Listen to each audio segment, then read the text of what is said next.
The world is like a ride at an amusement park, and when you choose to go on it, you think it's real, because that's how powerful our minds are. And the ride goes up and down and round and round. It has thrills and chills, and it's very brightly colored, and it's very loud, and it's fun for a while. Some people have been on the ride for a long time, and they begin to question, is this real, or is this just a ride? And other people have remembered, and they come back to us, and they say, hey, don't worry, don't be afraid, ever, because this is just a ride.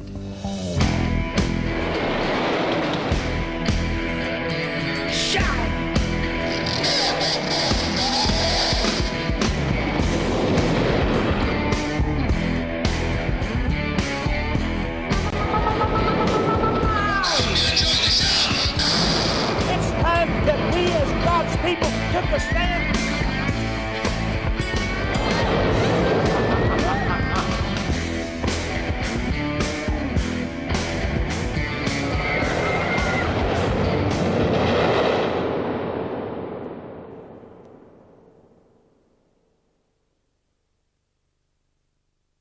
He was the type of guy that you'd watch him as a comedian and you'd kind of feel bad. You'd kind of go, you know, I should be doing more of this kind of thing.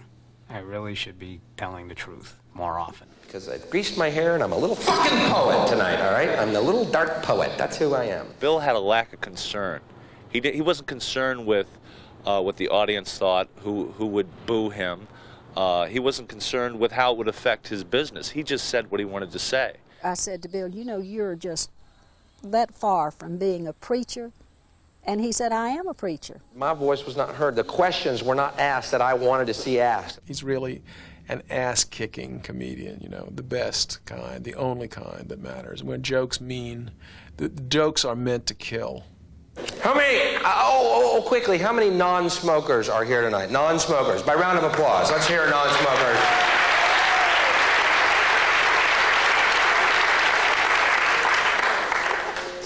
Good.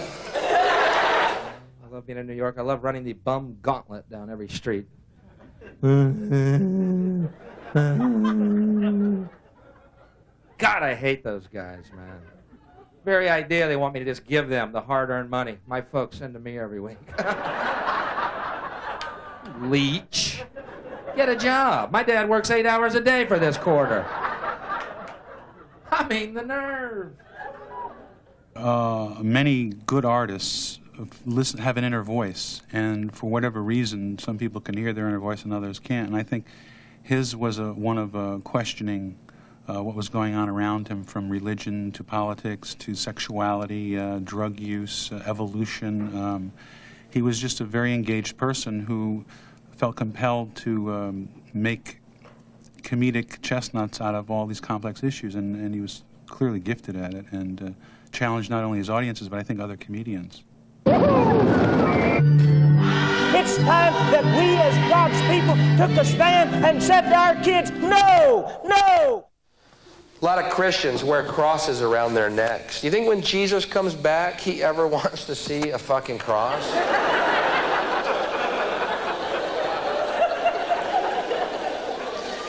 It's kind of like going up to Jackie Onassis with a little sniper rifle pendant, you know. Hey, Jackie, just thinking of John. The first time we heard about Bill performing on stage was at our church camp when he was 13 years old. And I heard about it from some of the ladies in my Sunday school class who asked me if Bill had gone to church camp, which he had. And then one of the ladies told me that her son said that he was the funniest thing he had ever heard. So after Sunday school, I went to our assistant pastor, who had been the camp pastor, and asked him what Bill did. And he said, well, Mary, he is very funny, but you may look at how you raised him. The Prince of Peace is back, but he's pissed off. Fuck you, pilot. I couldn't understand why Bill used the F word so much. And I think I said, well, Bill, I don't hear Bob Hope using it, or any other well-known comedian. And, of course, he didn't like that, and he didn't like Bob Hope too much, or anybody that I would mention. So, he took issue with that statement. I did that joke in Alabama. These 3 rednecks met me after the show. Hey, buddy, come here. Hey, Mr. Comedian, come here. Yeah, I love that move. Come here.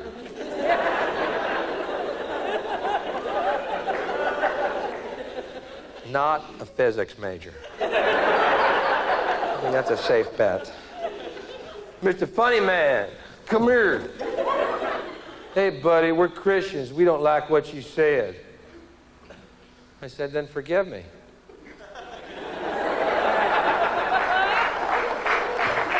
He was that odd sort of person that could sort of hate where he came from, but love it too. I mean, some of his most savage attacks would be on religious or things in the South, yet that's where he came from. I mean, so he could go home. He could ultimately love it and hate it at the same time.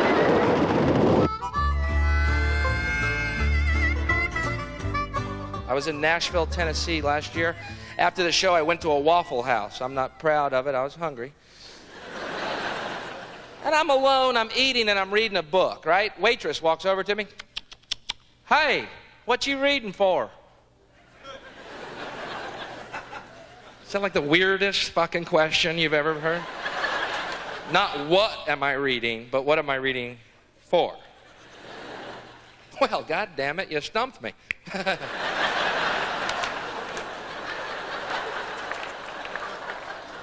Why do I read? Well, I guess I read for a lot of reasons, and the main one is so I don't end up being a fucking waffle waitress.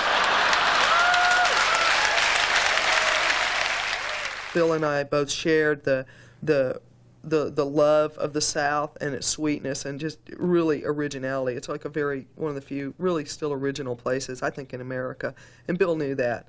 But anytime you love something that much, you see all of its flaws tenfold. But then this trucker in the next booth gets up, stands over me, and goes, well, looks like we got ourselves a reader.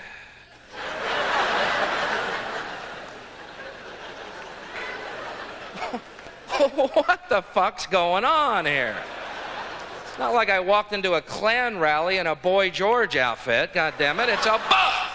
Please put it together. Give a warm Austin welcome for Dwight Slade.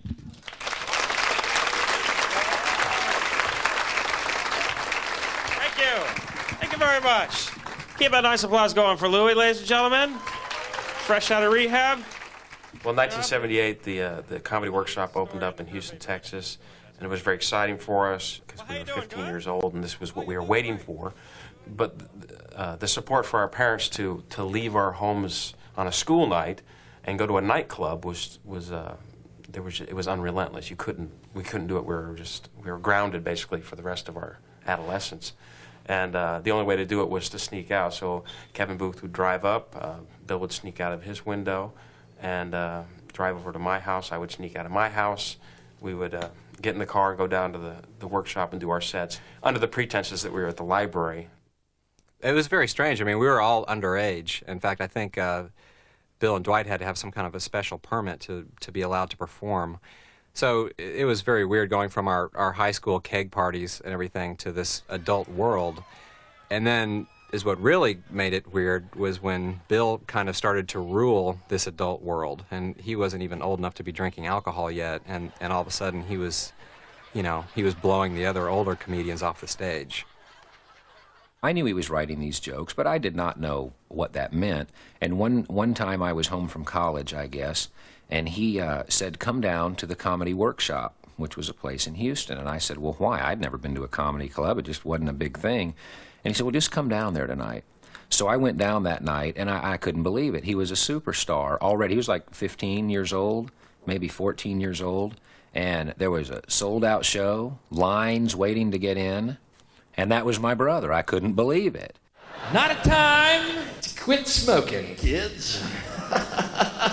But I fucking did it. And yes, I miss them. It is hard to quit smoking. Every one of them looks real good to me right now. Every cigarette looks like it was made by God, rolled by Jesus. and moistened shut with Claudia Schiffer's pussy right now.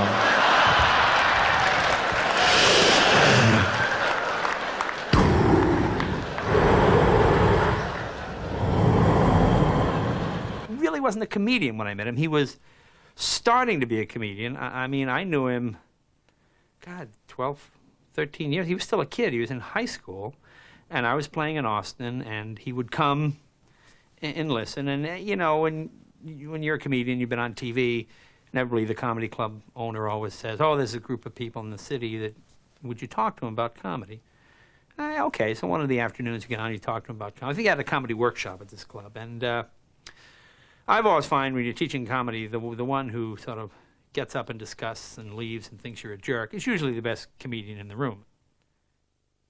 What I liked about Bill was here is a guy that nobody knew, myself included, who had a swagger to his demeanor, both physical and emotional swagger. And it was, I just liked that for no good reason, for no justifiable reason. I'm cocky, you know, nobody knows me, too bad. You know, it was just kind of like you could almost see him sort of just turning his shoulder to the audience. No, I've got material planned. I didn't say I'd take fucking request. Okay? I said if you wanted to hear it, I'd stay. If this is fucking, I'm not a jukebox. Boy, I don't know how much AIDS scares y'all, but I got a theory. The day they come out with a cure for AIDS, guaranteed one shot, no problem, cure, on that day, there's gonna be fucking in the streets, man. It's over! Who are you? Come here! What's your name, baby? No, it's over. Yeah! Woo! Man, if you can't get laid on that day, cut it off. He didn't seem to mind what people thought of him. That never seemed to really matter. And even in the early years in high school, he wasn't really affected by peer pressure or anything like that at all. He's never worried about offending people either. No. Offending people is not something It was their problem. Yeah. You know, if they were offended, then they just didn't get it or something. But you know, if you play New Kids on the Block albums backwards, they sound better, yeah. Oh, come on, Bill, they're the New Kids. Don't pick on them, they're so good, they're so clean cut, and they're such a good image for the children. Fuck that. When did mediocrity and banality become a good image for your children? I want my children to listen to people who fucking rocked! I don't care if they died in puddles of their own vomit! I want someone who plays from his fucking heart! Mommy, the man Bill told me to listen to has a blood bubble on his nose. Shut up and listen to him play! The New Kids. Hi, we're the New Kids, and we're so good and clean too.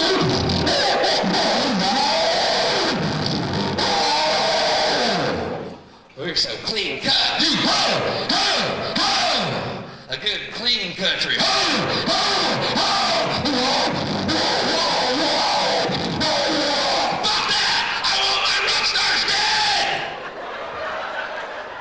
I want them to fucking play with one hand and put a gun in their other fucking hand and go, I hope you enjoyed the show! Yes! Yes! Play from your fucking heart!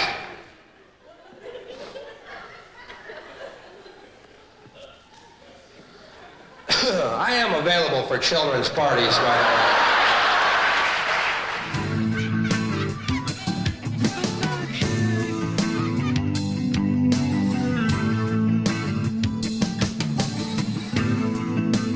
He was always interested in altered states, expanded awareness, ever since I knew him. I mean, we meditated and we did flotation tanks, sensory deprivation, all these things. And someone had told him that mushrooms caused these great altered states, so he wanted to try it. I believe that God left certain drugs growing naturally upon our planet to help speed up and facilitate our evolution.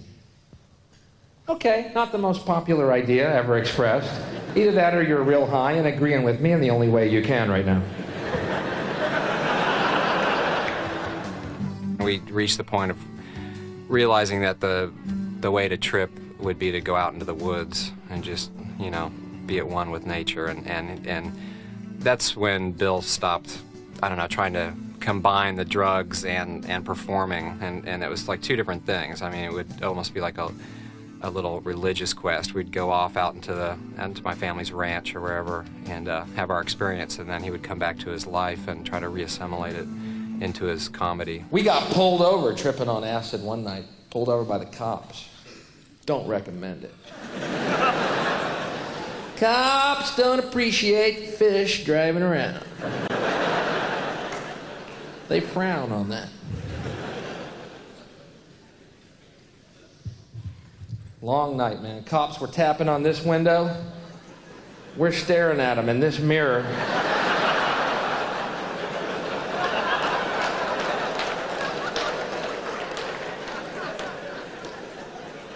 How tall are you? It's a little cop. Look at him. How does he drive that big fucking car? I think a lot of people enjoyed the fact that Bill said, listen, I indulged in drugs, and I had a great time doing it. You know, I didn't lose my house, I didn't lose my car. I mean, it's always this black and white thing. You know, it's either drugs are bad or, you know, and smoking is bad, but Bill kind of showed you, well, there's a lot of gray area in there. How about a positive LSD story? That would be newsworthy, don't you think? Anybody think that just once, to hear a positive LSD story? Today, a young man on acid realized that all matter is merely energy condensed to a slow vibration, that we are all one consciousness experiencing itself subjectively. There is no such thing as death. Life is only a dream, and we are the imagination of ourselves. Here's Tom with the weather.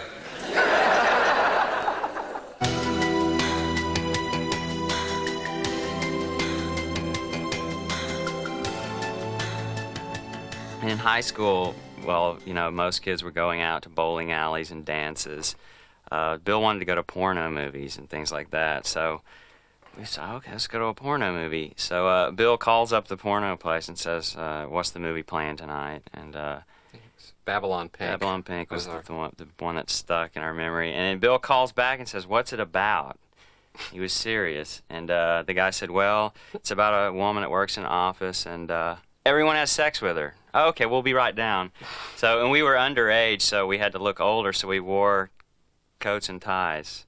So we showed up at the porno movie in our Sunday best with our popcorn, and I was a little leery about the popcorn at the porno theater.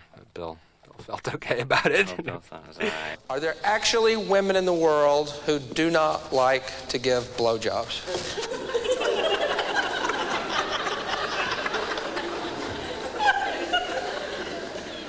See a lot of guys on dates got their fingers crossed here tonight. Answer him, honey. Go ahead. Let's hear how you feel about this right now. What would always be surprising is when we go see Bill perform, is he would always have like a new twist that he didn't have for us, you know, as friends hanging out and talking, and he would give it one extra edge, and he would also bring his own personal life into it a lot of times, and we, you know, first time that I ever saw Bill like talking about masturbation on stage, I mean, I was just blushing for him. I couldn't believe it. But look how far we've come now. A woman one night yelled out, "Yeah, you ever try it?"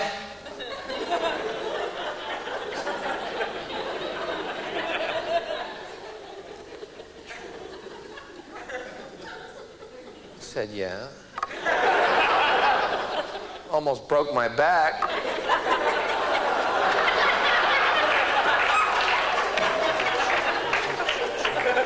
It's that one vertebrae, I swear to God. It's that close.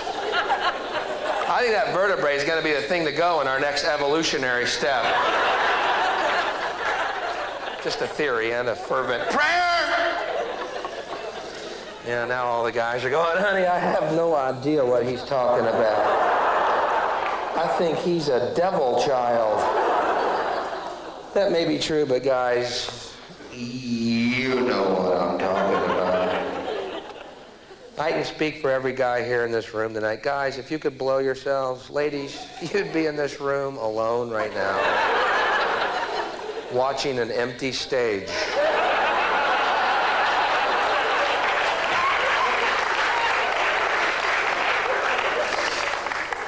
Boy, my folks are proud of me. Bill, honey, you still doing that suck your own cock bit? Yeah, Mom. Good, baby. That's such a crowd pleaser. How clever of you to come up with the suck your own cock bit, honey. You're so clever, it makes your mama's bosom swell with pride. Knowing her son is traveling the world using his given surname, going up in front of rooms of total strangers and doing the suck your own cock piece. Thanks, Mom. No biggie. When he was up in high school, they used to give him 5 minutes before class to get all that out of his system so they could proceed with the classes. We heard that, so. Well, one of the teachers called me and asked me if I could help her get her class back from Bill.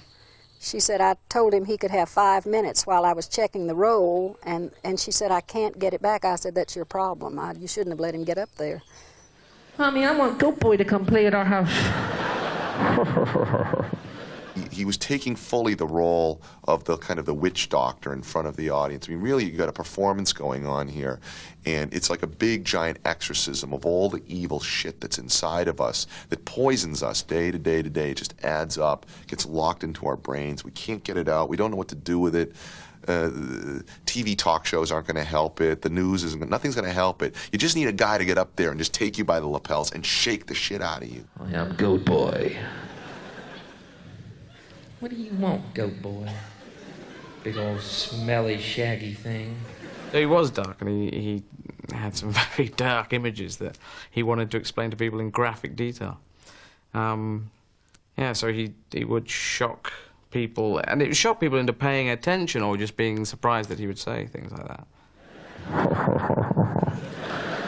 Goat Boy is here to please you.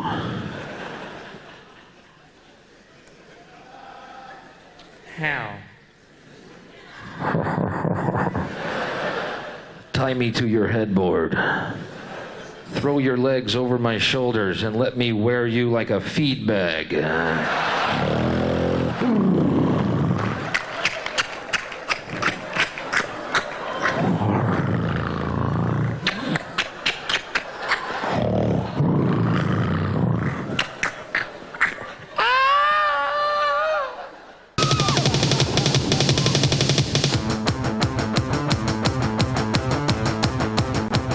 Bill and I's whole relationship was based around, like, you know, writing wacky songs and taking these photographs of ourselves, like trying to make ourselves look like rock stars. I really thought Bill and I were going to go on to be in a band together forever, and then he decided to be a stand-up comic. And so he was kind of split on that thing, but he always wanted to be a musician. I mean, rock star, Yeah. I think, was the #1 thing. He was fascinated with, you know, Alice Cooper and rock music and you know, the Jimi Hendrix story, and he was Kiss. He was fascinated by those theatrics and that power.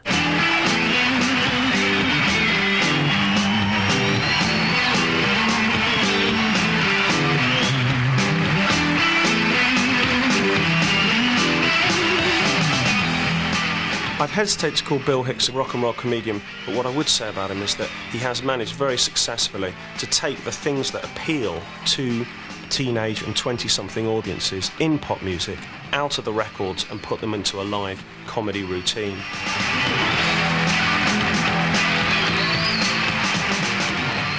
The reason a lot of young middle-class people didn't used to be interested in comedy at all was because that the comedians weren't talking about anything that they were interested in, and the reason they were into music instead was because the musicians were. Bill Hicks has taken a lot of those concerns and he's put them into humorous situations, and that's why he has a rock and roll appeal. It's great to be here. I thank you. I've been on the road doing comedy for 10 years now, so bear with me while I plaster on a fake smile and plow through this shit one more time. Most comedians perform in front of television audiences and don't have a life in front of an audience, a real long life in front of the public. But he was performing like, you know, 250, 280 days a year, he told me. And therefore, he really was good, masterful with an audience, easy, at ease with an audience. He could think on his feet. By the way, if anyone here is in advertising or marketing, kill yourself. Thank you, thank you. Thanks. Just a little thought. I'm just trying to plant seeds. And maybe one day they'll take root. I don't know. You try. You do what you can. Kill yourselves. Seriously, though, if you are, do. No, really. There's no rationalization for what you do, and you are Satan's little helpers, okay? Kill yourself, seriously. You're the ruiner of all things good. Seriously. No, this is not a joke. He's going to be a joke coming. There's no fucking joke coming.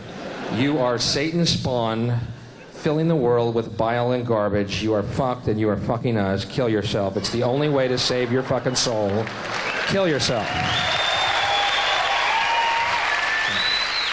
It wasn't like a guy who just comes up and stands at a mic and lays out one-liners, but rather that there's this sort of tornado moving around the stage and cycling around and throwing all this energy out at you. And it was his bravery, you know, where he was able to go on stage. And because you look at him as well, like he played the Dominion, and for any comedian over here to play the Dominion, they'd be kind of going, no pause, and just quickly get the material out, like, you know. And you can see Bill on stage just reflecting and, like, you know, thinking, what am I going to think about next? I know what all the marketing people are thinking right now, too. Oh, you know what Bill's doing? He's going for that anti-marketing dollar. That's a good market. He's very smart. Oh, man, I am not doing that. You fucking evil scumbags.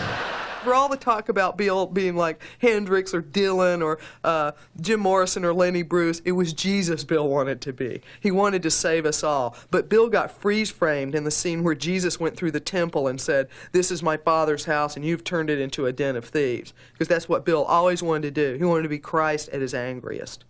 You know what Bill's doing now? He's going for the righteous indignation dollar. That's a big dollar. A lot of people are feeling that indignation. We've done research. Huge market. He's doing a good thing. God damn it, I'm not doing that, you scumbags. Quit putting a goddamn dollar sign on every fucking thing on this planet. I personally do not believe in burning the flag. It's a personal belief, but I'll tell you something. I think people are overreacting. Oh, just a little bit. Hey, buddy, my daddy died for that flag. Well, I bought mine. Sorry.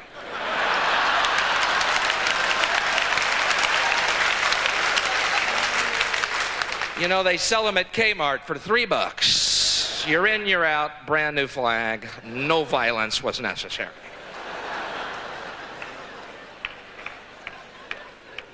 Hey, buddy, my daddy died in the Korean War for that flag.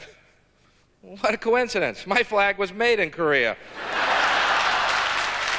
America is a place that you love and you hate at the same time because everything is here, everything possible, every possible evil and every possible good. And it's very frustrating for somebody like Bill, whose antennas are always open and he's lays himself open, his heart and his mind, to see all the hypocrisy and contradictions of what we could really be and what we are. Comedians are one of the few people around who really have license to tell the truth, you know. Movies don't really have it, and certainly television personalities don't really have it. Comedians do, because ultimately they're only responsible to themselves. They're not responsible to a studio or a network or a corporate entity, you know. And for that reason, they have probably more license to tell the truth than anybody. And most of them don't take it. Bill took it, and you have to admire that about him.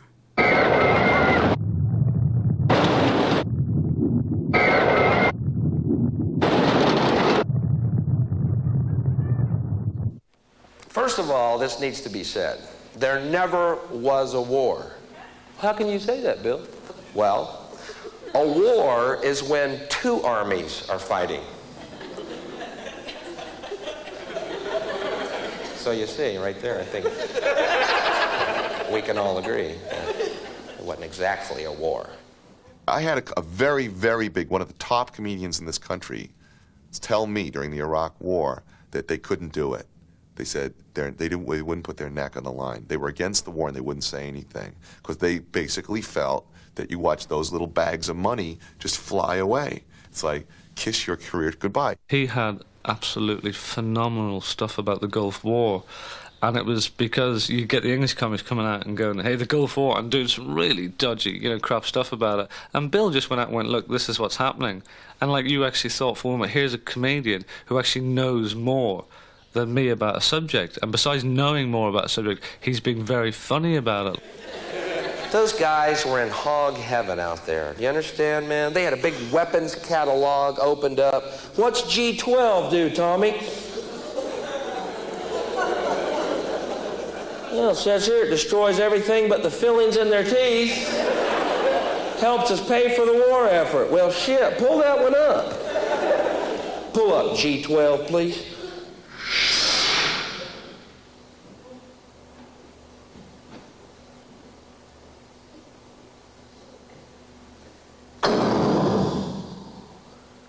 Cool. What's G13 do?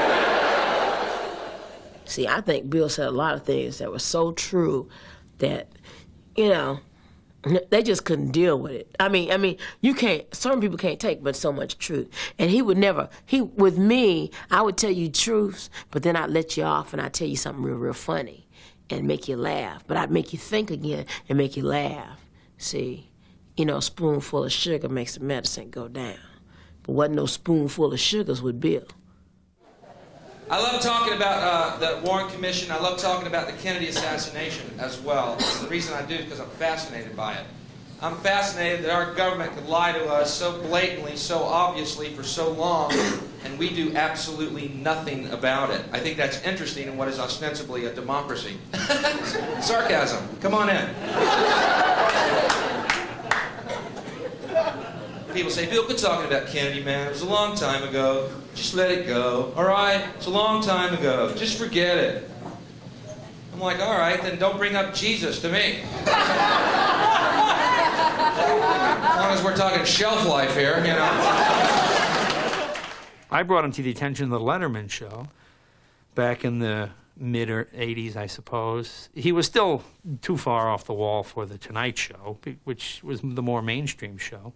And Late Night with David Letterman was sort of the crazy take-a-chance program. And he was well suited to that. I remember bringing them down and Morty, the producers, and they would hear him and go, Bill, this is good, but can you change this? You'd go in these fits of rage. No, I can't. It's the essence of the bit. We'd have these. I said, look, just get on TV. We just do it. And we go back and forth, back and forth. And then he went on to do, I guess, 11 or 12 Letterman appearances and was pretty, very successful. Our next guest is a very intense and very funny young man who has been on this program a number of times, and he's back again tonight. He has his own HBO One Night Stand program, which premieres this Saturday. Ladies and gentlemen, please welcome Bill Hicks. Bill!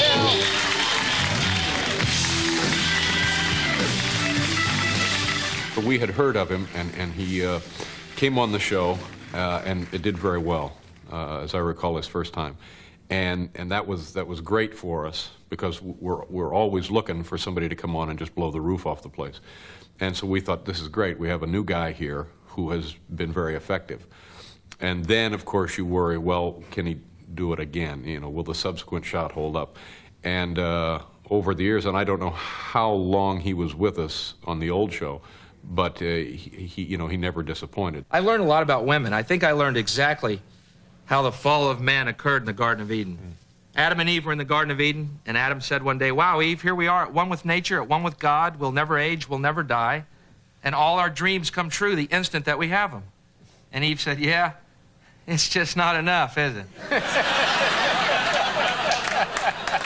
We always push the envelope by seeing, okay, just how much of a fuck you attitude can you have without going over the line on network television? And that was always the thrill of presenting him.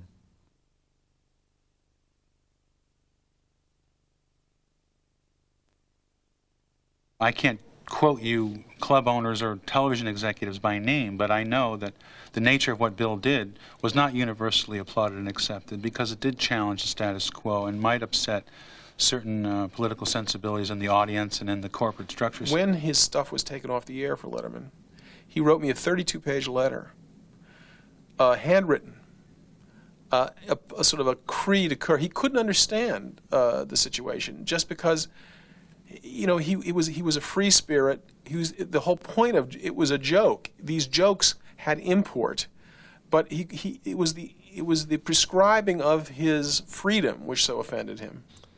Well, our relationship with Bill Hicks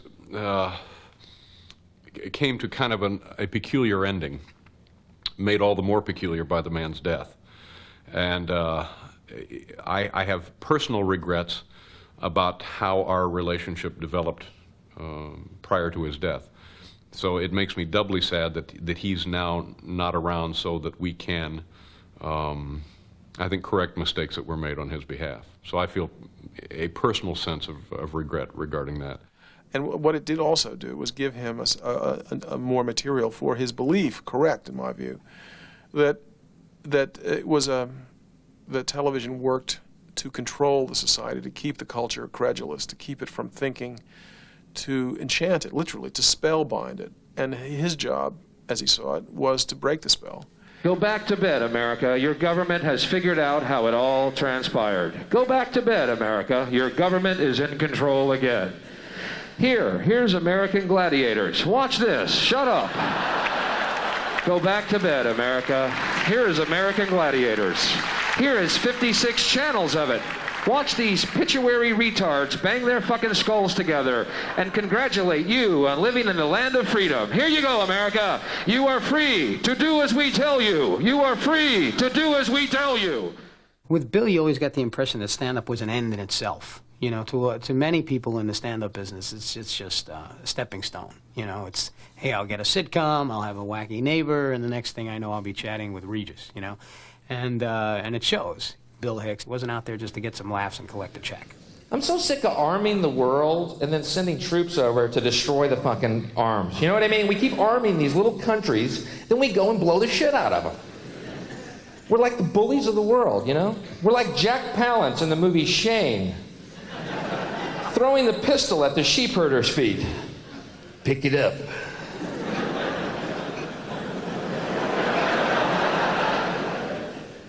I don't want to pick it up, mister. You'll shoot me.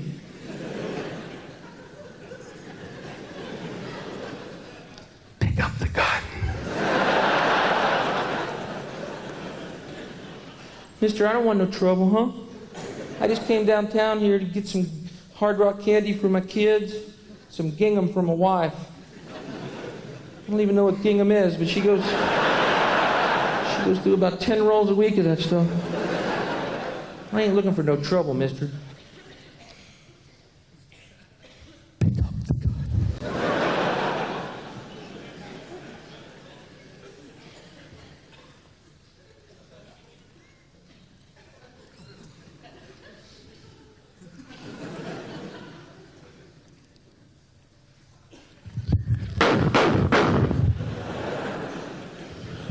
You all saw him. He had a gun. I think his message came from his feelings and his observations of what was happening in this country, and I think he was determined and passionately determined to try to make some changes through this medium.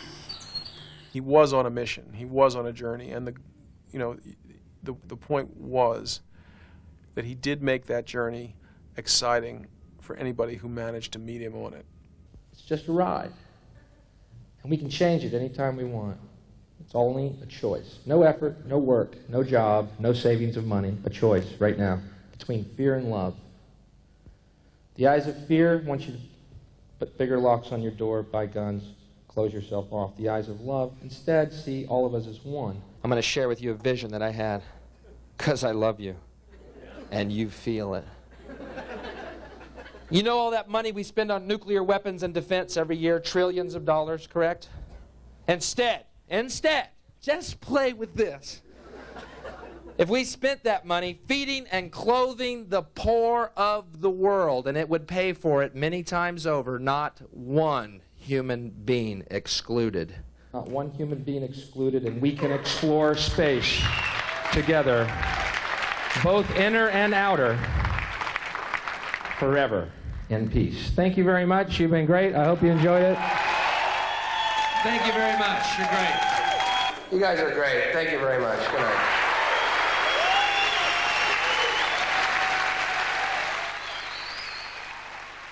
It would have been a wonderful thing to see him as the sort of a 60-year-old curmudgeon, like still smoking and drinking and looking terrible and talking about losing weight and never doing any of those things.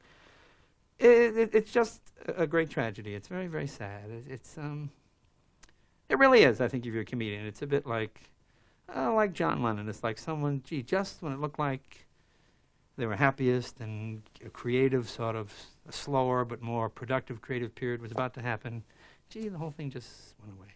And I have to say, I know Bill has ascended and God has opened his doors and said, I am so glad to see you.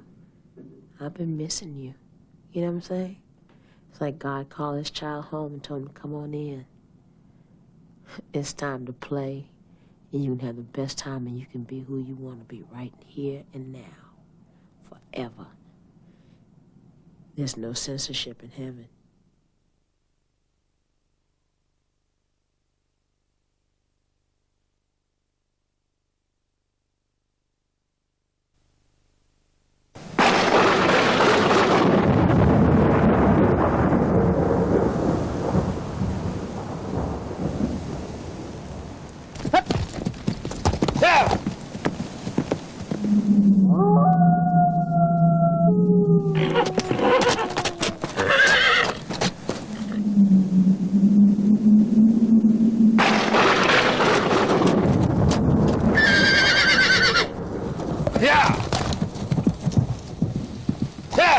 On December 16th, 1961, the world turned upside down, then inside out, and I was born screaming in America.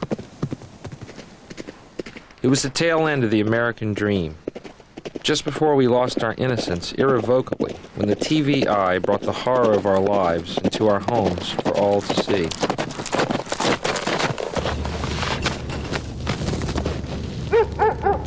I was told when I grew up I could be anything I wanted. A fireman, a policeman, a doctor, even president, it seemed. And for the first time in the history of mankind, something new called an astronaut. But like many kids growing up on a steady diet of westerns, I always wanted to be the cowboy hero. That lone voice in the wilderness, fighting corruption and evil wherever I found it, and standing for freedom, truth, and justice. And in my heart of hearts, I still track the remnants of that dream wherever I go, in my never-ending ride into the setting sun.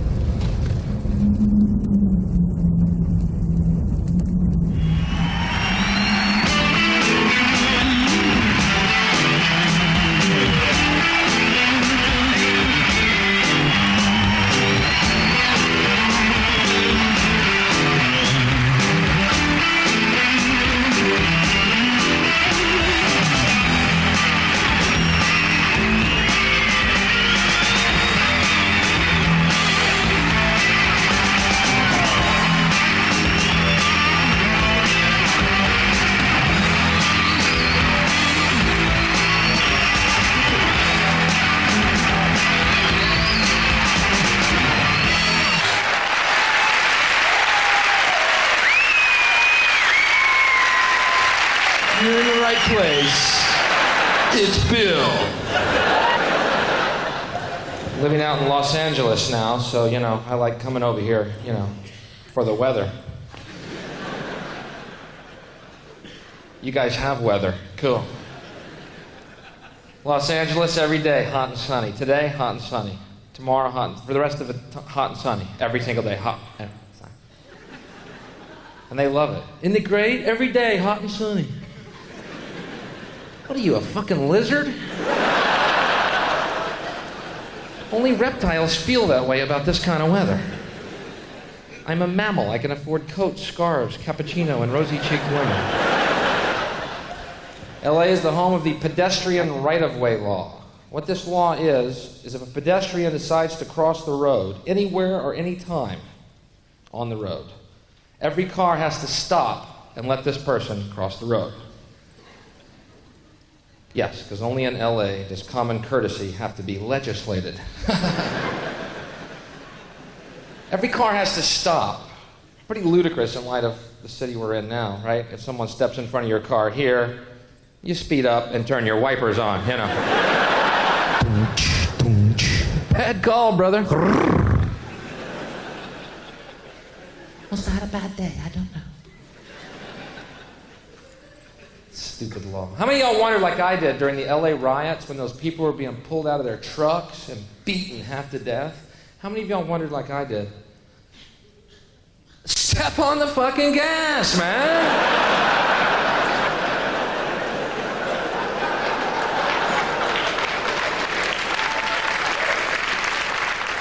They're on foot, you're in a truck. I think I see a way out of this.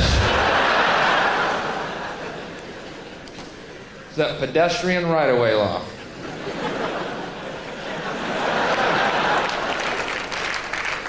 People are driving home, gang of youth stepped in front of their truck, Molotov cocktails, clubs in hand, every one of these idiots.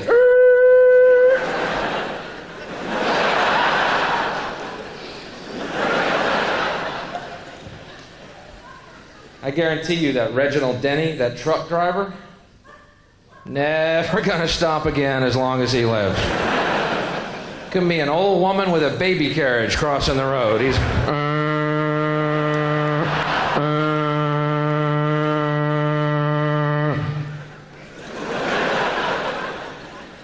Not today, baby. Not a time to quit smoking, kids. But I fucking did it. And yes, I miss them. It is hard to quit smoking. Every one of them looks real good to me right now, man. Every cigarette looks like it was made by God, rolled by Jesus, and moistened shut with Claudia Schiffer's pussy right now.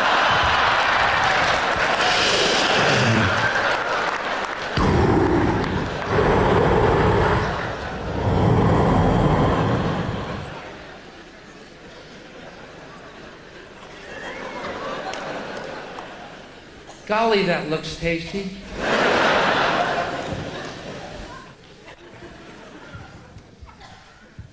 Every time I'm here, something weird happens. This time, Bush lost. Cool. People ask me where I stood politically, you know. It's not that I disagree with Bush's economic policy or his foreign policy. It's that I believed he was a child of Satan here to destroy the planet Earth. Yeah, I'm a little to the left there, I was. I was leaning that way, I think. Yeah, you know who else is gone? Little Quail Boy! Little Damien! Is that guy Damien? Tell me those blank, empty eyes aren't gonna glow red in the very near future. Stop making jokes about me!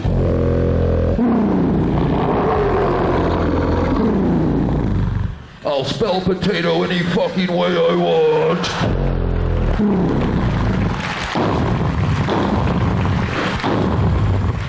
Rioters in LA, let's nuke them. Bush was a pussy. He held me back.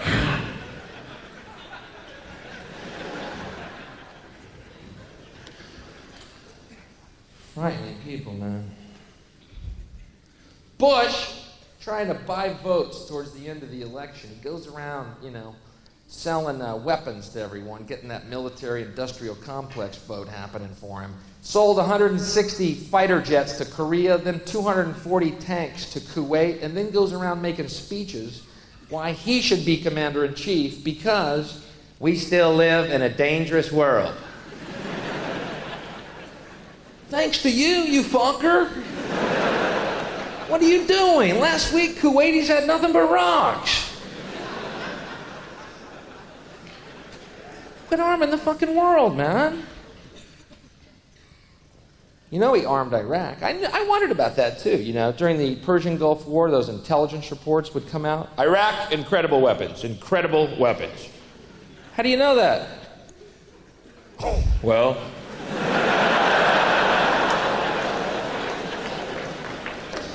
We looked at the receipt.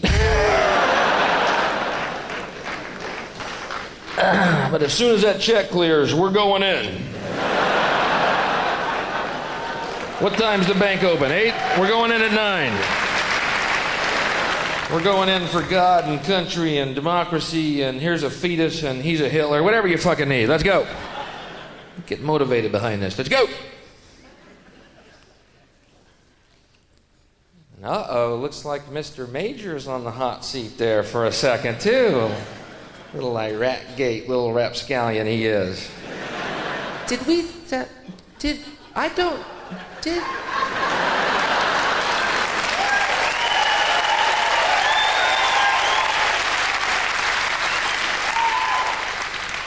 I'll have to check Maggie's old calendar.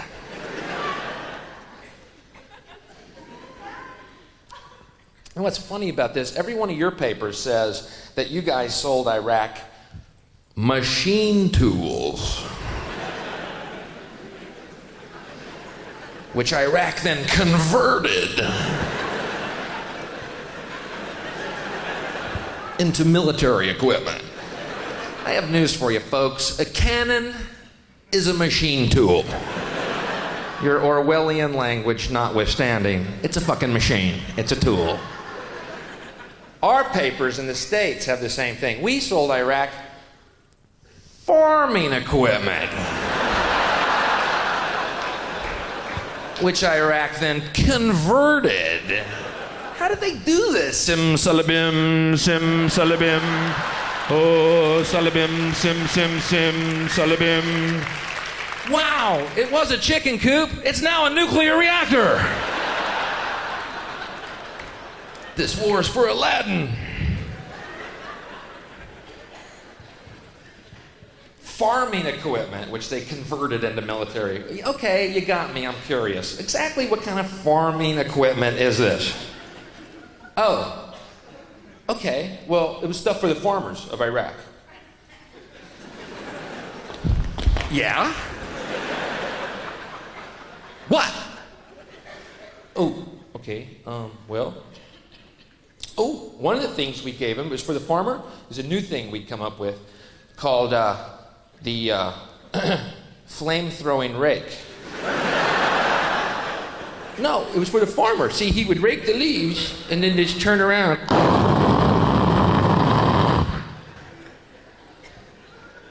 But you know what the Iraqis did with that?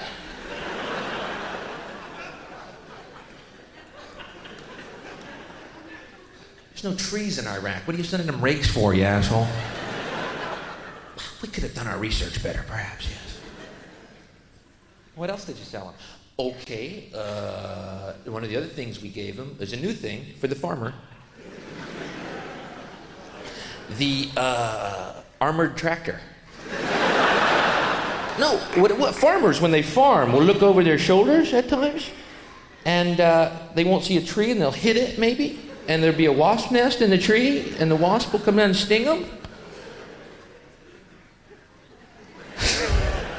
So we put 4 inches of armor all over the tractor and a turret to shoot pesticide on the wasp.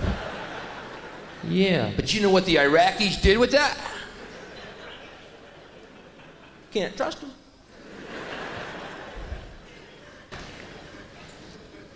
I'm so sick of arming the world and then sending troops over to destroy the fucking arms. You know what I mean? We keep arming these little countries, then we go and blow the shit out of them. We're like the bullies of the world, you know? We're like Jack Palance in the movie Shane, throwing the pistol at the sheep herder's feet. Pick it up.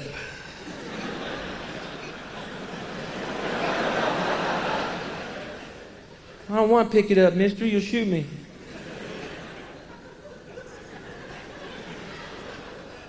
Pick up the gun. Mister, I don't want no trouble, huh?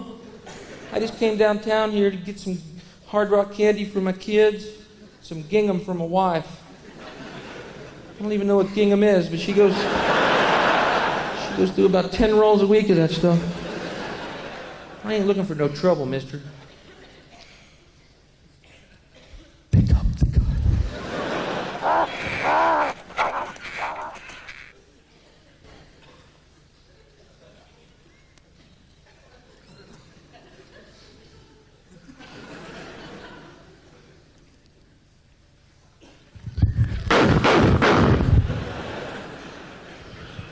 You all saw him. He had a gun.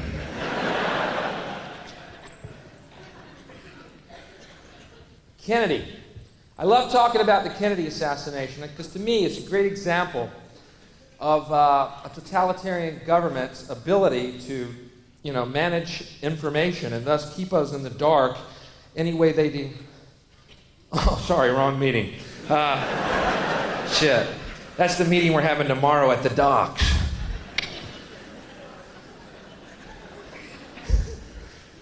I love talking about Kennedy. I was just down in Dallas, Texas. You can go down there and to Dealey Plaza where Kennedy was assassinated. And you can actually go to the 6th floor of the School Book Depository. It's a museum called the Assassination Museum. I think named that after the assassination. I can't be too sure of the chronology here, but anyway, they have the window set up to look exactly like it did on that day. And it's really accurate, because Oswald's not in it. Yeah, so, wow. Painstaking accuracy, It's true. It's called a sniper's nest. It's glassed in. It's got the boxes sitting there, and you can't actually get to the window itself. And the reason they did that, of course, they didn't want thousands of American tourists getting there each year going, no fucking way! I can't even see the road! Shit, they're lying to us! Fuck! Where are they? There's no fucking way!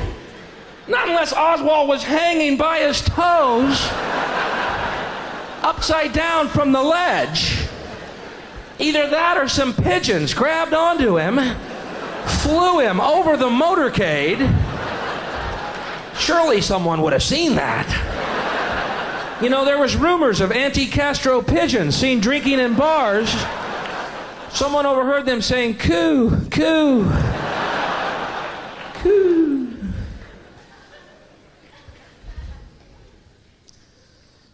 Unbelievable. And what's wild is people's attitudes in the States about it.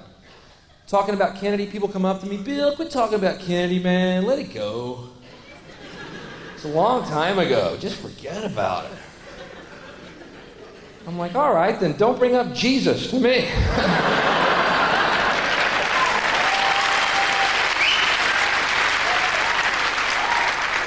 Well, as long as we're talking shelf life here. Bill, Jesus died for you. Yeah, it was a long time ago. Forget about it. How about this? Get Pilate to release the fucking files. Quit washing your hands, Pilate, and release the goddamn files. Who else was on that grassy Golgotha that day? Bill, it was just, taking over of democracy by totalitarian government. Let it go. Okay. Sorry. That's another good thing about Bush being gone, man, because for the last 12 years with Reagan and Bush, we have had fundamentalist Christians in the White House. Fundamentalist Christians who believe the Bible is the exact word of God, including that wacky fire and brimstone Revelations ending, have had their finger on the fucking button for 12 years. Tell me when, Lord. Tell me when. Let me be your servant, Lord.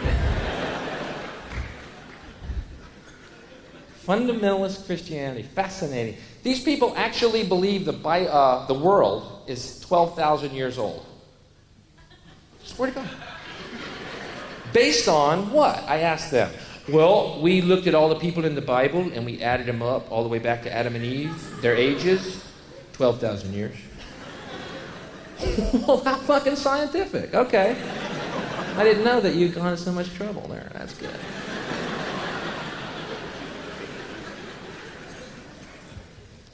You believe the world's 12,000 years old. That's right. Okay, I got one word to ask you. One word question. Ready? Uh-huh. Dinosaur. You know, the world's 12,000 years old, and dinosaurs existed, and they existed in that time. You think it would have been mentioned in the fucking Bible at some point. And oh, Jesus and the disciples walked to Nazareth, but the trail was blocked by a giant brontosaurus with a splinter in his paw. And oh, the disciples did run a-shrieking, what a big fucking lizard, Lord.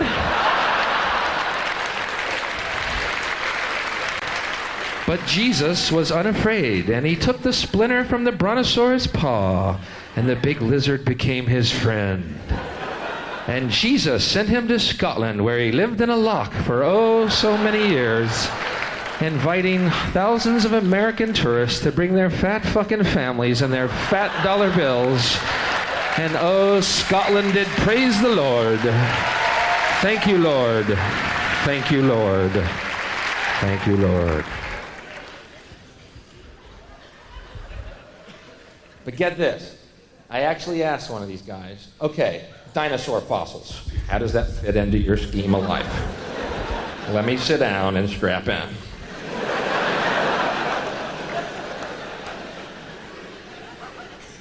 He says, dinosaur fossils? God put those here to test our faith.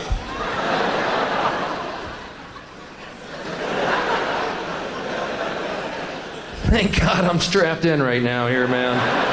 I think God put you here to test my faith, dude. You believe that? Oh. Does that trouble anyone here? The idea that God might be fucking with our heads? I have trouble sleeping with that knowledge. Some prankster God running around.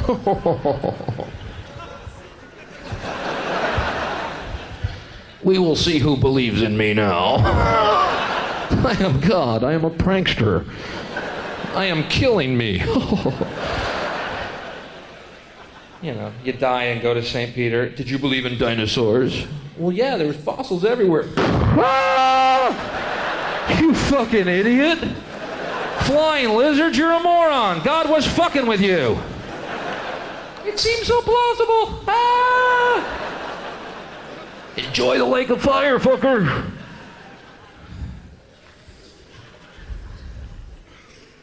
They believe this. You ever notice how people who believe in creationism look really unevolved? You ever notice that? Eyes real close together, eyebrow ridges, big furry hands and feet. I'll believe God created me in one day.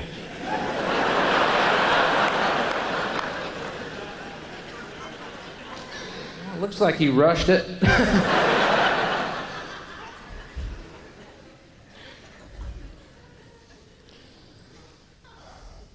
They believe the Bible is the exact word of God. Then they changed the Bible. Pretty presumptuous, huh? I'll think what God meant to say. I've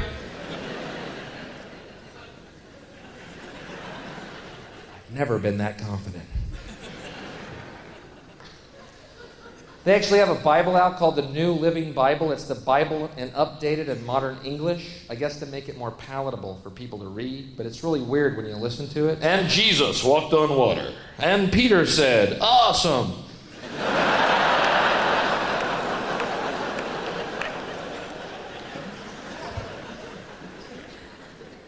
And suddenly we got Jesus hanging 10 across the Sea of Galilee.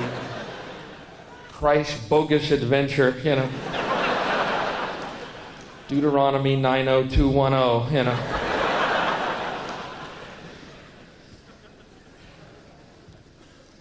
Such a weird belief. A lot of Christians wear crosses around their necks. You think when Jesus comes back, he's going to want to see a fucking cross, man?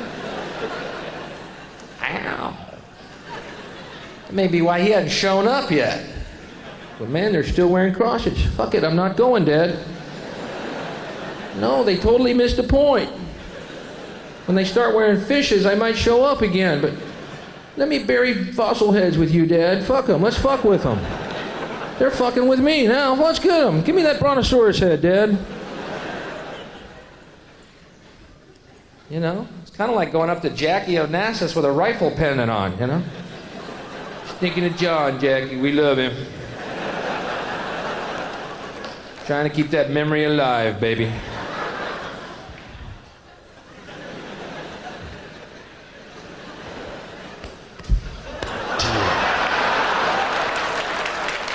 Back and to the left. Back and to the left. Back and to the left. Back and to the left. Which, by the way, that action you see Kennedy's head do in the Zapruder film, caused by a bullet coming from up there. Yeah. I know it looks to the layman or someone who might dabble in physics.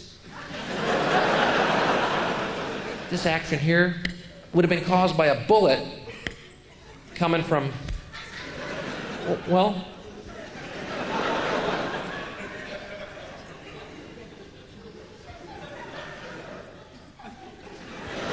up here. Did you see that? Did everyone see that?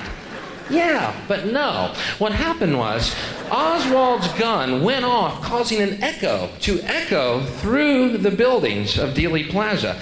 And the echo went by the limo on the left, up into the grassy knoll, hitting some leaves, causing dust to fly out, which 56 witnesses testified was a gunshot, because immediately Kennedy's head went over. But the reason his head went over is because the echo went by the motorcade on the left, and he went, "What was that?" So there. We have figured it out. Go back to bed, America. Your government has figured out how it all transpired. Go back to bed, America. Your government is in control again. Here's American Gladiators. Watch this. Shut up. Go back to bed, America. Here is American Gladiators. Here is 56 channels of it.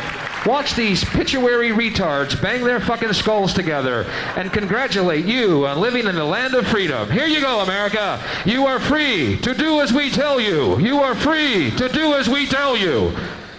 Oh, good. Honey, I heard on the news that they figured out that the gun, what happened is that there is an echo, and that Kennedy was asking Jackie what it was, and that's why his head flew up. Honey, what time's Gladiators on? Are we missing it?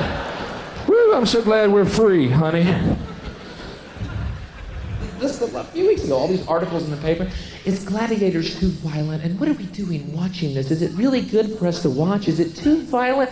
No! Fuck it! Give these guys chainsaws! Let them fuck each other up good! It's not violent enough. Let these fucking morons kill each other in that goddamn pit. Give them chainsaws and I want to see a fucking railway spike go through their eyeball. How about this? Give everyone in the audience a pistol. There, you fuckers. We'll see who comes out alive. You know, I'm tired of this false fucking sanctimonious morality about life. Ain't life keen? Let's pat ourselves on the back. Fuck you. They want to kill each other. I'm filming it. You know? I had a great idea for the movies. No one wants to fucking hear it. I don't know why. I was watching Terminator 2, and I'm thinking to myself, these are the most amazing stunts I've ever seen. $100 million it cost to make this film. How are they ever going to top these stunts in a movie again? There's no way. Unless they start using terminally ill people.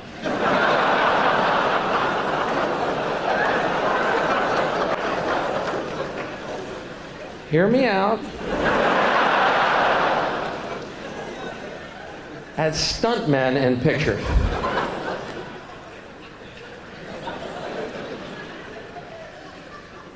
Okay, not the most popular idea ever. I think I prefaced it with that.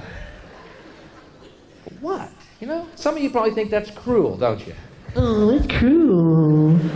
Terminally ill stunt people. Boo. How cruel. You know what I think cruel is? Leaving your loved ones to die in some sterile hospital room surrounded by strangers. Fuck that. Put them in the movies.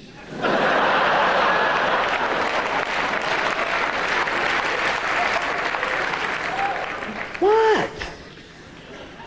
You want your grandmother dying like a little bird in some hospital room? Her translucent skin so thin you can see her last heartbeat work its way down her blue vein?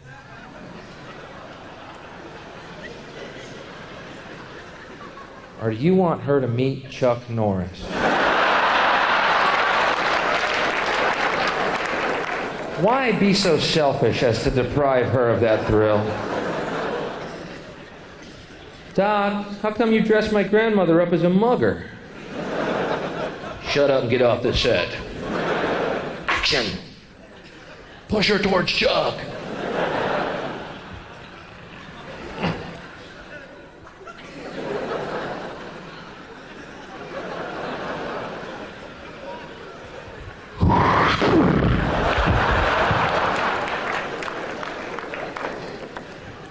Wow, he kicked her head right off her body. Did you see that? Did you see my Grammy? She's out of her misery. I just saw the greatest fucking movie of my life. Cool. Okay, not the most popular idea ever heard. All I'm saying is people are dying every day and movies are getting more and more boring.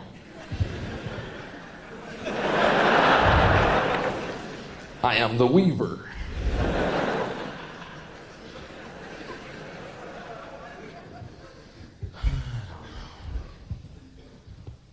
Is American Gladiator too violent?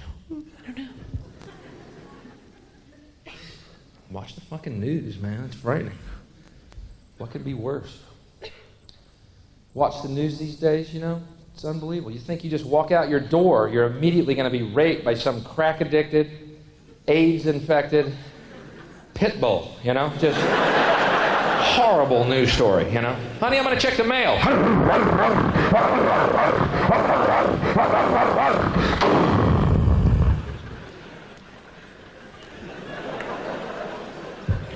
What do you say we stay inside tonight, baby? Let's let the pizza delivery guy deal with that shit out there. Hello, pizza delivery. Could you send another car over, please? I know that's your third one. That last guy almost made it. I can almost reach the pizza box with the broom handle.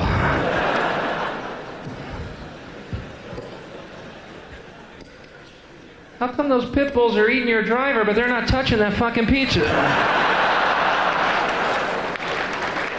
But they know that we don't know. Hello? Pretty soon we're all going to be locked inside our homes, no one on the streets but pizza delivery guys and armored cars with turrets shooting pizzas through the mail slots of our front doors. And every house will glow with American gladiators beamed in. We are free. Keep repeating, we are free.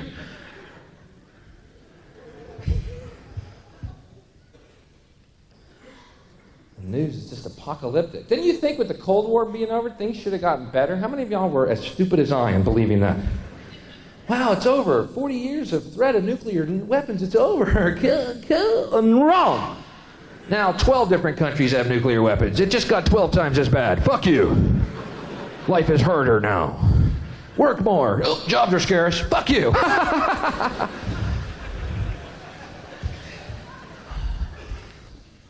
By the way, if anyone here is in advertising or marketing, kill yourself. Thank you. Thank you. Thanks. Just a little thought. I'm just trying to plant seeds. And maybe one day they'll take root. I don't know. You try. You do what you can. Kill yourselves. Seriously, though, if you are, do. No, really. There's no rationalization for what you do, and you are Satan's little helpers, okay? Kill yourself, seriously. You're the ruiner of all things good. Seriously. No, this is not a joke. He's going to be a joke coming. There's no fucking joke coming. You are Satan's spawn, filling the world with bile and garbage. You are fucked, and you are fucking us. Kill yourself. It's the only way to save your fucking soul. Kill yourself. Plant seeds. I know all the marketing people are going, he's just doing a joke. There's no joke here whatsoever. Suck a tailpipe, fucking hang yourself, borrow a gun from a yank friend. I don't care how you do it. Rid the world of your evil fucking machinations. Whatever, you know what I mean. I know what all the marketing people are thinking right now, too. Oh, you know what Bill's doing? He's going for that anti-marketing dollar. That's a good market. He's very smart. Oh, man, I am not doing that. You fucking evil scumbags. Oh, you know what Bill's doing now? He's going for the righteous indignation dollar. That's a big dollar. A lot of people are feeling that indignation. We've done research. Huge market. He's doing a good thing. God damn it, I'm not doing that, you scumbags. Quit putting a goddamn dollar sign on every fucking thing on this planet. Ooh, the anger dollar. Huge. Huge in times of recession. Giant market. Bill's very bright to do that. God, I'm just caught in a fucking web. Ooh, the trapped dollar. Big dollar. Huge dollar. Good market. Look at our research. We see that many people feel trapped. If we play to them and separate them into the trapped dollar, how do you live like that? I bet you sleep like fucking babies at night, don't you? What'd you do tonight, honey? Oh, we made arsenic childhood food now. Good night. Yeah, we just said, is your baby really too loud? Yeah, the mums will love it. Yeah. Sleep like fucking children, don't you? This is your world, isn't it? But I saw this movie last year called Basic Instinct. Okay, now, Bill's quick capsule review. Piece of shit. Okay, now. Yeah. End of story, by the way. Don't get caught up in that fevered, hyped, phony fucking debate about that piece of shit movie. Is it too sexist? And what about the movies? Are they becoming too... You're just confused. You've forgotten how to judge correctly. Take a deep breath. Look at it again. Oh, it's a piece of shit. Exactly. That's all it is. Satan squatted, let out a loaf. They put a fucking title on it and put it in a marquee. Satan is shit, piece of shit. Walk away. But is it too? And what about the lesbian connotation? You're getting really baffled here.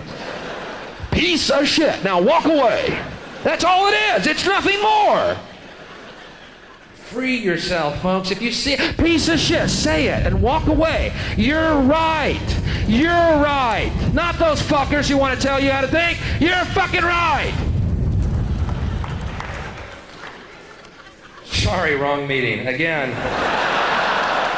I keep getting my days mixed up.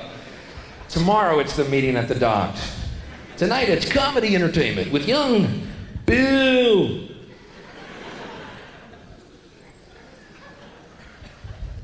Horrible film. And then I come to find out after that film that all the lesbian sex scenes, let me repeat that, all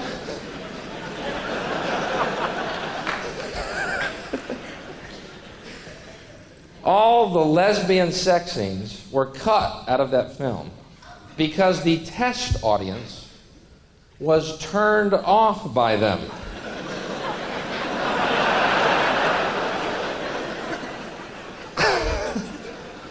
Boy, is my thumb not on the pulse of America. I don't want to seem like Randy Pan the goat boy, but that was the only reason I went to that piece of shit.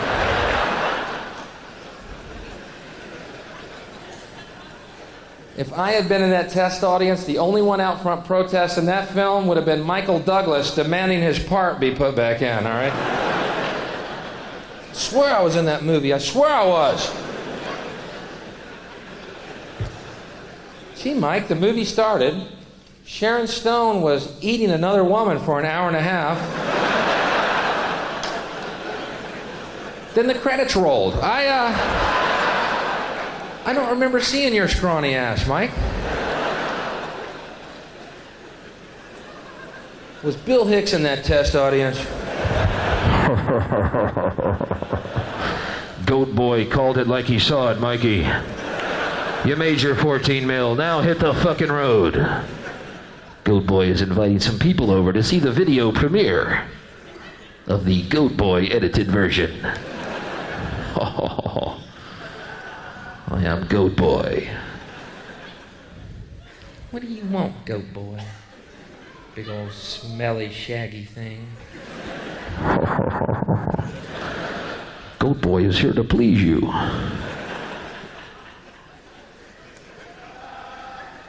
How? Tie me to your headboard. Throw your legs over my shoulders and let me wear you like a feed bag.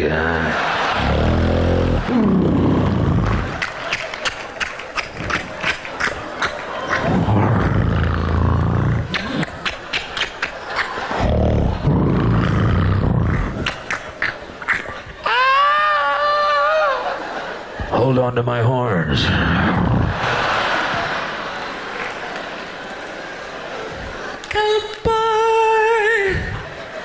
Yes, my love. You're a big old smelly thing.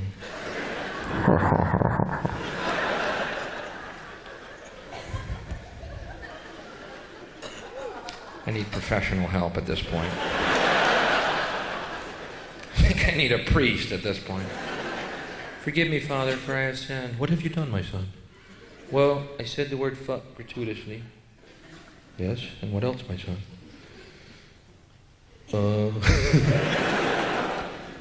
I lied. Yes, and what else, my son? That's about all. Oh, one thing. I keep thinking I'm a Randy Goat fucking everyone.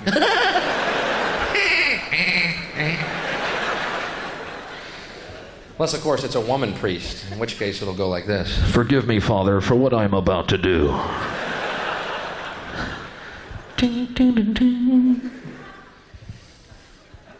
People ask me what I think about that woman priest thing. You know, what a woman priest, women priest.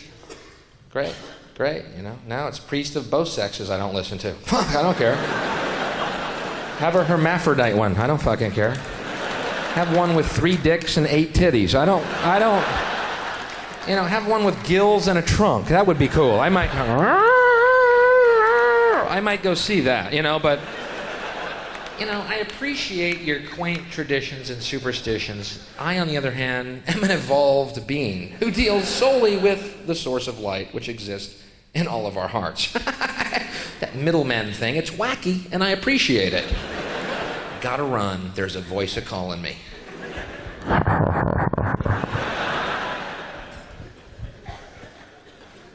Now, you guys are totally weird sexually. Here's why. Oh, yeah. Coming from Goat Boy. Oh, boy. Yes, Bill. And how is that? That we have human sex? Does that bother you, Bill? Goat Boy finds that disgusting. Where is the fun in that? Goat Boy loves young girls. 16 years old. Ooh, Goat Boy. Hello. Hi, Goat Boy, you big old smelly thing. Ooh, you smell like an old boot. I don't see you running away. I'm not scared of you. Besides, your eyes are really kind and peaceful. Except for that fire that burns real far deep inside of them.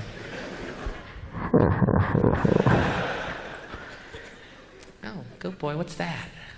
That is my purple wand. And my hairy sack of magic.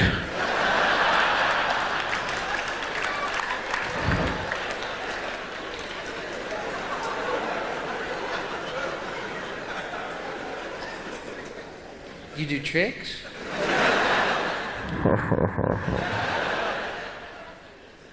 What can you do with that? Goat Boy can make a bell ring in your stomach.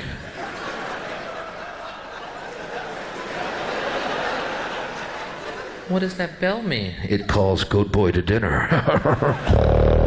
Goat Boy! Okay, Bill, stop with the Goat Boy thing. We get it, all right? It's kind of amusing, but let's, okay. You don't like Goat Boy? Goat Boy is hurt by your indifference. He wanted you to come dance with him in the pastures. Ding, ding, ding. Goat Boy wants to string flowers through your hair and on your head. Do do do do do do do do do. Why do you like young girls, Goat Boy? Because you are beautiful. There's nothing between your legs. It's like a wisp of cotton candy framing a paper cut.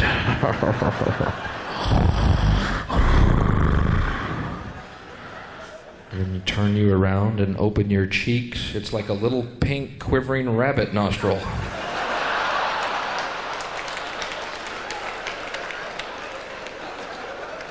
Oh, how cute. I bet your asshole tastes better than most girls' pussies. Come here. Go back! Shaggy old thing. I'm not gonna kiss you. I don't know where your mouth's been. Do you want me to tell you? Okay, Bill, seriously, the goat boy thing, it's getting weird. Except for some of my goat children.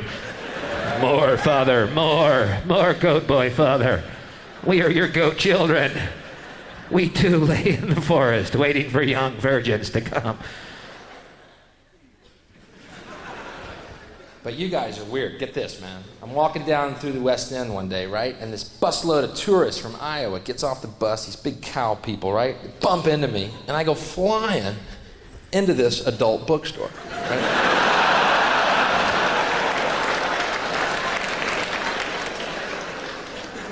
And my hands were in my pockets, and I took them out, and money flew out of my hand, wafted down onto the cash register, and this guy hands me a magazine.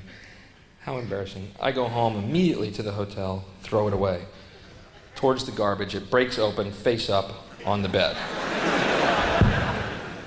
Give me a break, Lord. But I'm looking at your British hardcore pornography, which I just spent hardcore fucking dollars for. I'm going, something's wrong with this. Goat boy will figure it out. I realized it's porno, yeah, just what we know and love. But there's blue dots covering all the good shit. What's going on? There's a guy standing there like this.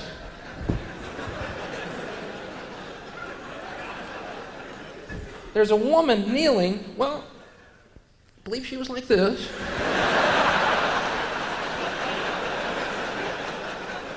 And there's this big blue dot right here. What the fuck? This comes off, I hope. What, do you gotta buy the blue dot eraser separately? What the fuck? I'm an adult. Don't protect me. Let's go. Goat boy wants his money back. You know? And then I see a club in the West End that has a marquee sign says live sex show on stage. I thought, what a bummer. I actually have to be the guy that holds the blue dot.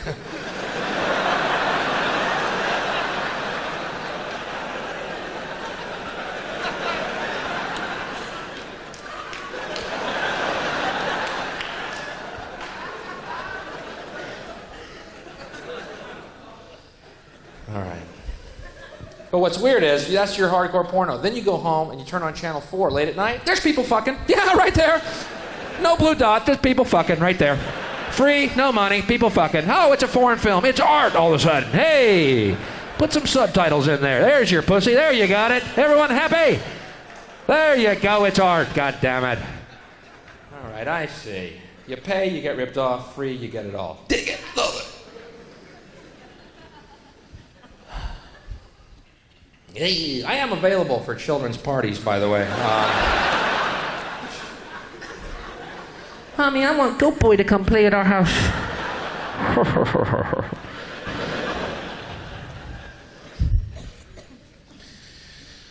But, you know.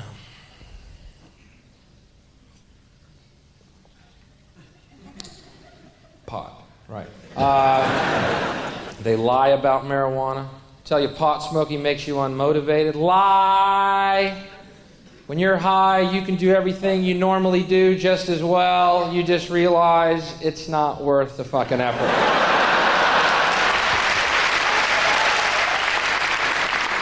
There is a difference. Sure, I could get up at dawn, go to a job I hate that does not inspire me creatively whatsoever for the rest of my fucking life. Or I can wake up at noon and learn how to play the sitar.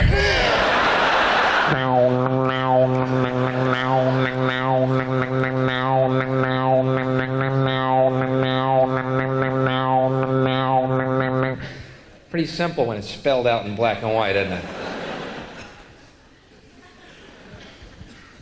You know? Only thing I've ever heard about pot is that pot might lower sperm count.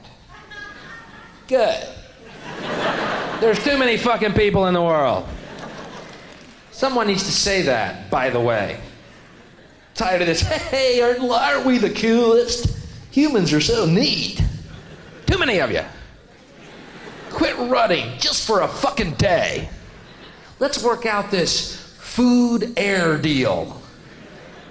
Then go back to your rutting. But I'll tell you this, where this idea that childbirth is a miracle came from, I missed that fucking meeting, okay?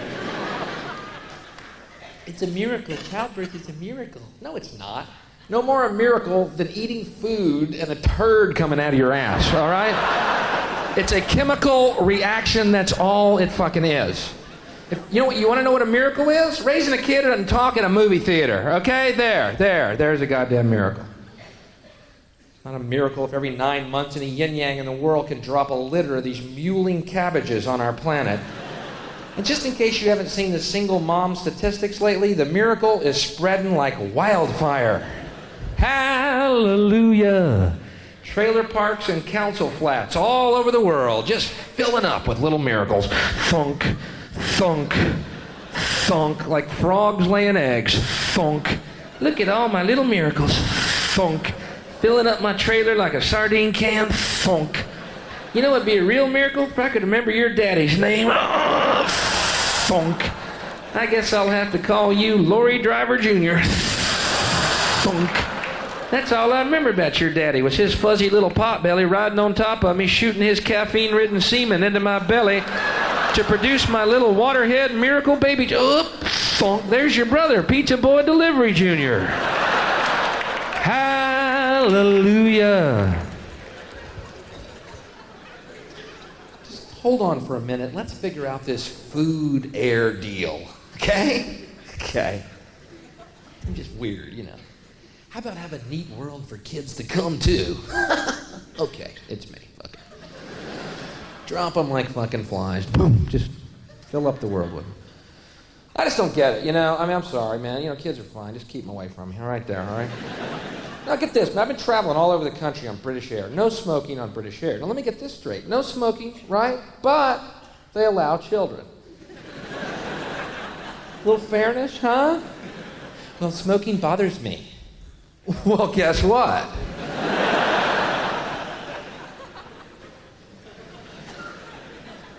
I was on this one flight, right? I'm flying, I'm sleeping on the plane, I'm fucking knackered. Very tired, right? And I feel this tapping on my head. And I look up, and there's this little kid. Loose.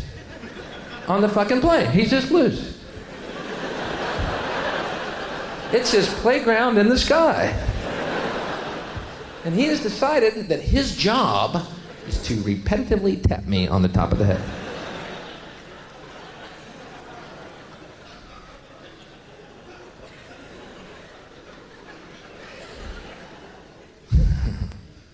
I look across the aisle at his mom. She's just smiling, you know. This guy next to the mom goes, "They're so cute when they're that small." Isn't that amazing, letting your kid run loose on a fucking plane? And then the kid runs over to the emergency exit and he starts flipping that handle to the door.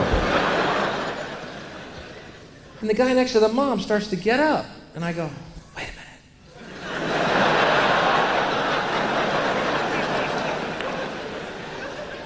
minute. We're about to learn an important lesson right here. Well, you're right. The smaller he gets, the cuter he is.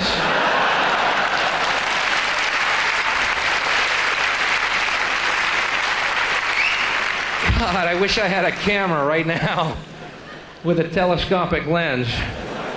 Love to get a picture of his face when his pudgy little legs hit that farmhouse down there. Oh, God, kids. Stewardess, since we got a breeze in here, can we smoke now? fairly well circulated at this point. True story. But, you know.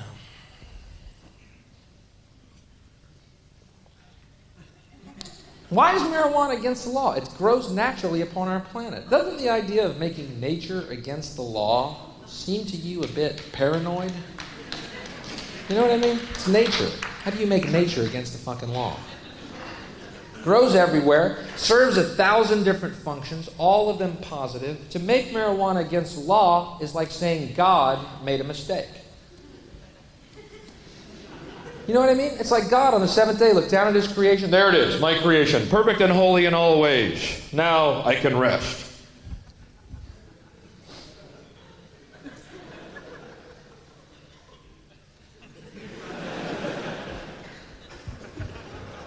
Oh my me.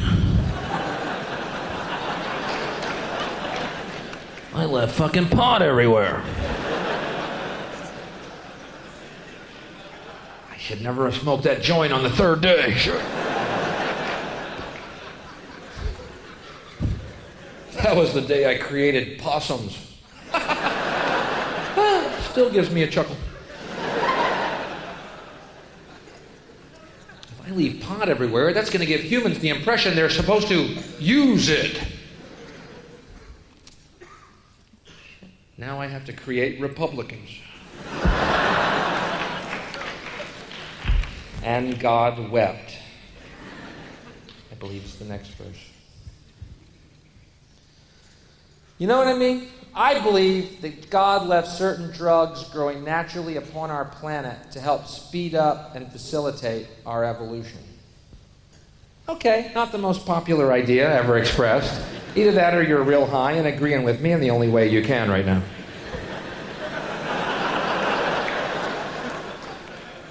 I forgot the code. Is it 2 blinks yes, 1 blink no? Do you think magic mushrooms growing atop cow shit was an accident? Where do you think the phrase, that's good shit, came from? Why do you think Hindus think cows are holy? Holy shit. Why do I think McDonald's is the Antichrist? That's God's little accelerator pad for our evolution. Because think about this, man. For billions of years, sorry, fundamentalist, we were nothing but apes.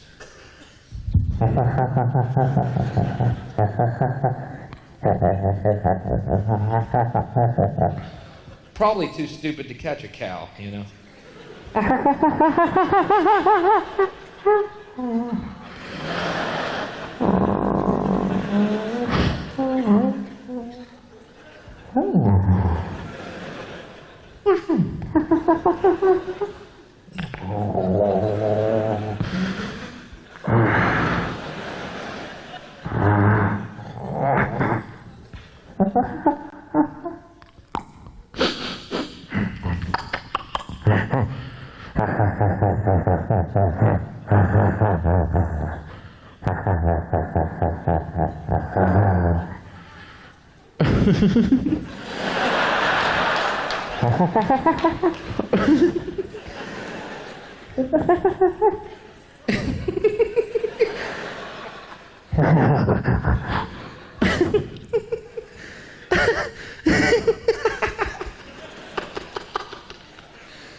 I think we can go to the moon.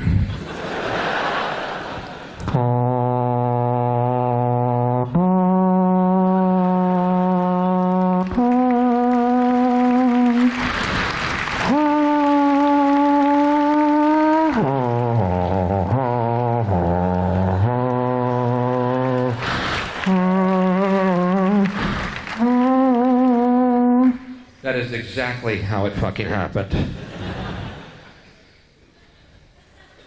Except for the marketing people, whose belief is, no, it was proven that it might be a good market on the moon, and a lot of people went up there, good numbers, good space numbers. Ew. Save your story of creation, please. Not all drugs are good now. Okay? Some of them are great. Just got to know your way around them, is all. I've had good times on drugs. I've had bad times on drugs, too. I mean, shit. Look at this haircut. There are dangers. I think some of y'all have tripped here before, perhaps, eh? I used to love tripping, man. There was always one guy when you were tripping who wants you to do something to enhance the trip. You know what I'm talking about? You're tripping? Oh, dude, you gotta play miniature golf.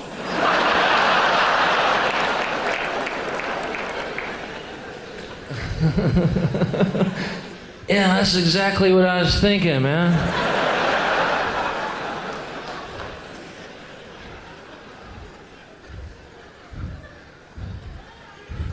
I'm just sitting over here watching the pyramids be built by UFOs right now, but get me to that fucking golf course. I'm watching Jesus fly around on a unicorn, but I bet that little miniature golf will be just the thing to make this trip peak.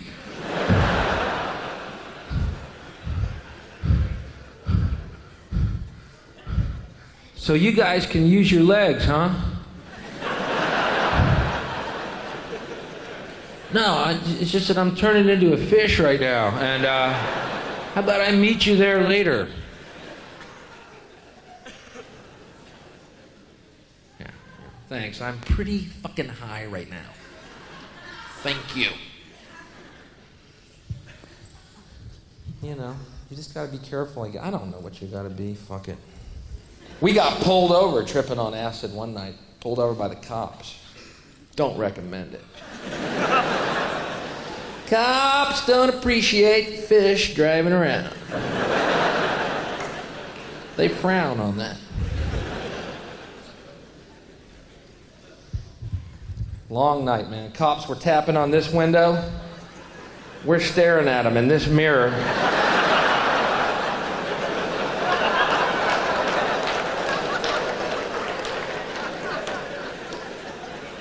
How tall are you?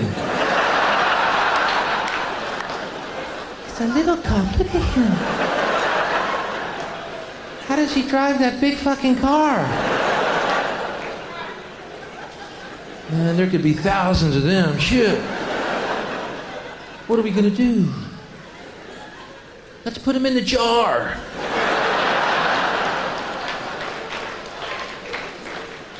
Made perfect sense at that moment. Put them in a jar, poke some holes in the lid, leave them by the road. You never get us, coppers. We'll send some little firemen to let you out.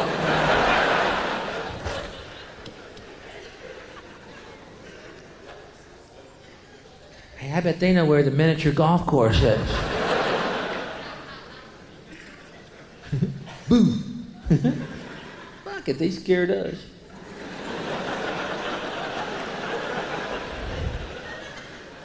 Son, you want to stand up, please?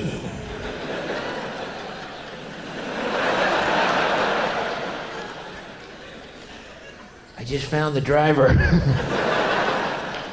We don't need a driver. We're playing miniature golf.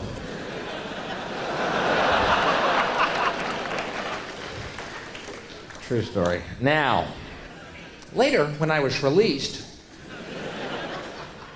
I mean spiritually, I feel... I'd like to see some ID. I'm me, he's him, you're you. Put your hands against the car, please. Which one? The UFO, the unicorn, or your cruiser?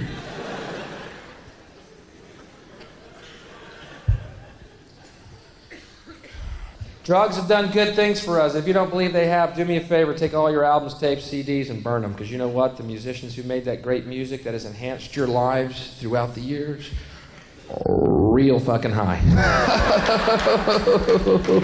Okay.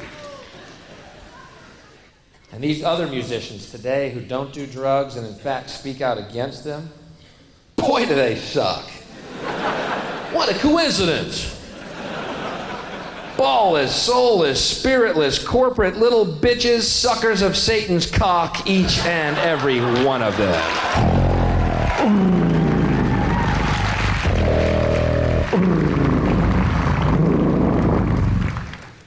We're rock stars against drugs because that's what the president wants. Oh, suck Satan's cock.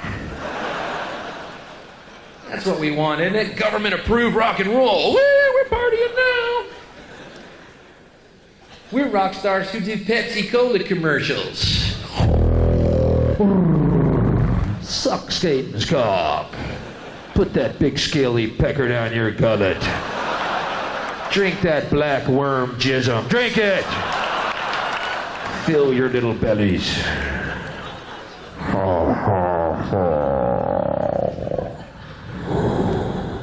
Send in vanilla ice.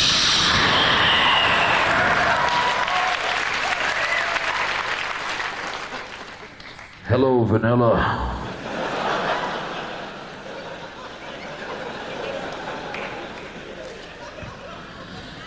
It says here on your application, you have no talent, and yet you want to be a star. I think something can be arranged.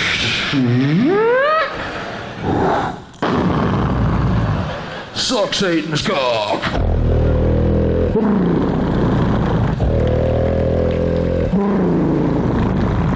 I will lower the standards of the earth. I will put 56 channels of American Gladiators in every TV. I will put all the money in the hands of 14-year-old girls. They will think you are charismatic, deep, and edgy.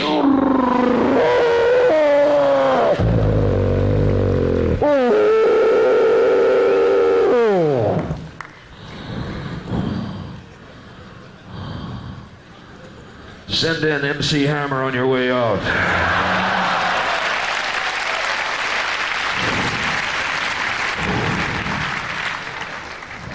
Hello, Hammer. Back again, huh?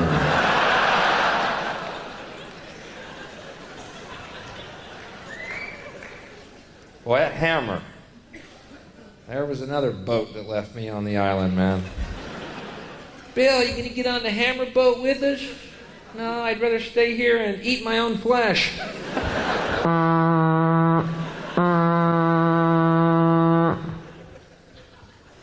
Totally mystifying. I mean, you could sit and explain it to me from now until, well, the end of time, and I'll go, fucking don't get it, man. It's congenital. It's genetic. Maybe it is genital. Hey, wait a minute.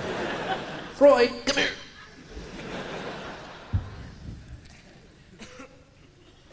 Hammer's a great dancer. What? The guy's got a sand crab in his knickers.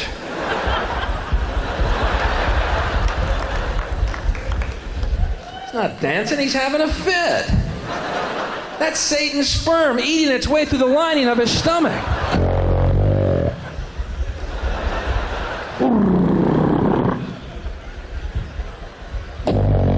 15 minutes, almost up, Hammer.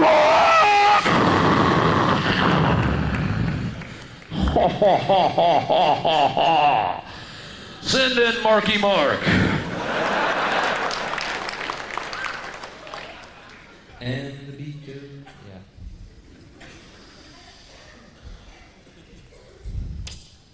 I don't know. It's good for the voice.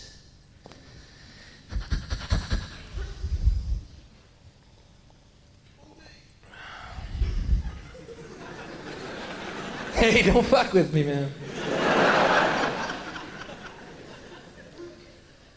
You know what I mean, though? Am I the only one that's fucking lost here? You never see positive drug stories on the news, do you? Isn't that weird? Since most of the experiences I've had on drugs were real fucking positive. Who are these morons they're finding? That's what I want to know. I used to want to call the news. Come over to our house. Watch Tommy, he's a pig. Film him.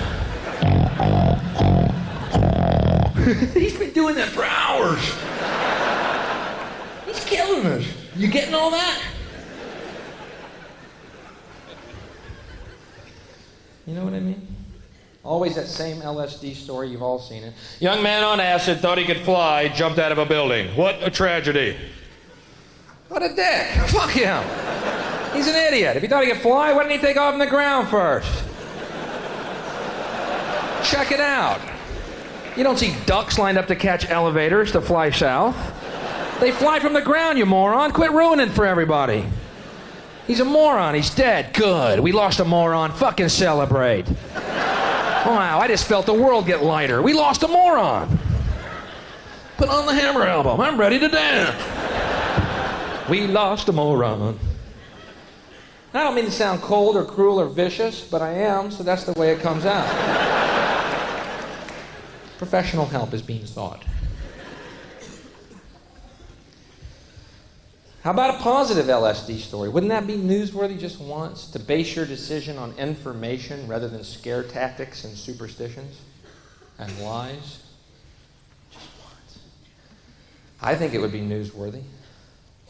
Today, a young man on acid realized that all matter is merely energy condensed to a slow vibration, that we are all one consciousness experiencing itself subjectively. There's no such thing as death. Life is only a dream, and we're the imagination of ourselves. Here's Tom with the weather.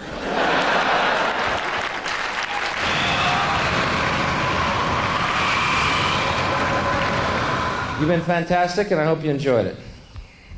There is a point. Is there a point to all this? Let's find a point. Is there a point to my act? I would say there is. I have to.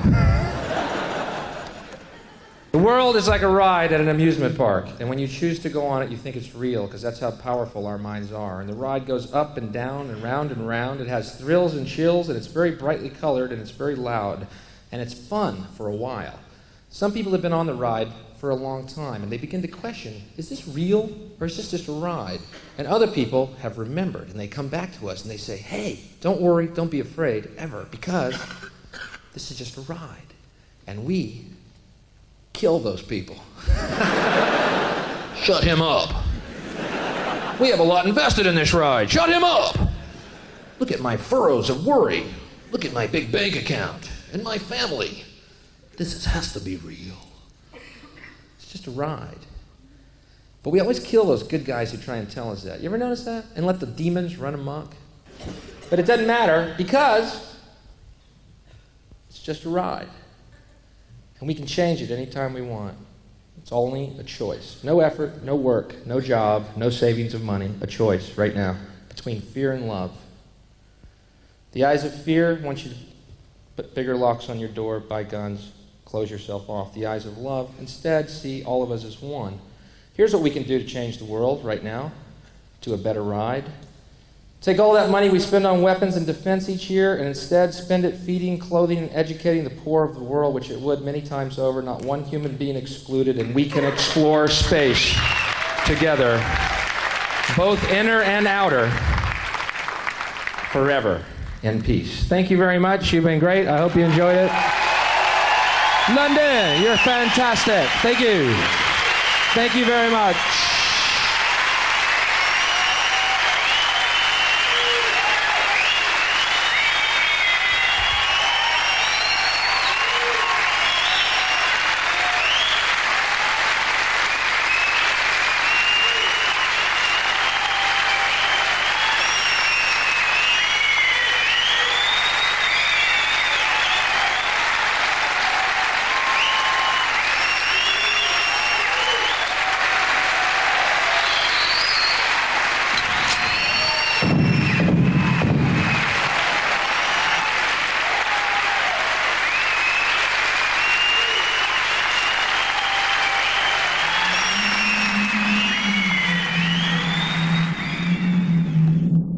It's just a ride. It's just a ride.